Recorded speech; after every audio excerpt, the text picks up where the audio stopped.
জামাই শ্বশুর মিলে সোনালী লাইফের ৩৫৩ কোটি টাকা লুট।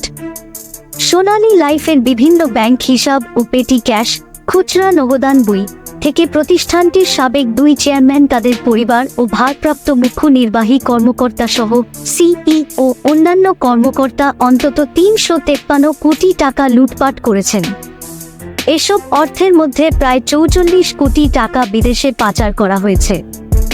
এক্ষেত্রে প্রতিষ্ঠানটিকে পারিবারিক সম্পত্তি হিসেবে ব্যবহার করেছেন সাবেক চেয়ারম্যান নুরি হাফসা, ভাগিনা মোস্তফা গোলাম কুদ্দুস ও তার জামাতা ভারপ্রাপ্ত সিইও মীর রাশেদ বিন আমানের সঙ্গে প্রতিষ্ঠানটির ভাইস চেয়ারম্যান ফৌজিয়া কামরান তানিয়ার বিবাহবিচ্ছেদের পর তাদের মধ্যে দ্বন্দ্ব শুরু হয়।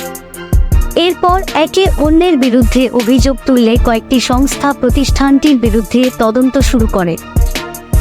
এতে বেরিয়ে আসে সোনালী লাইফের সব অনিয়মের খবর। সর্বশেষ আর্থিক গোয়েন্দা সংস্থা বাংলাদেশ ফাইন্যান্সিয়াল ইন্টেলিজেন্স ইউনিটের BFIU পরিদর্শন প্রতিবেদনেও প্রতিষ্ঠানটির লুটপাটে কুদ্দুস পরিবারের সংশ্লিষ্টতা উঠে আসে।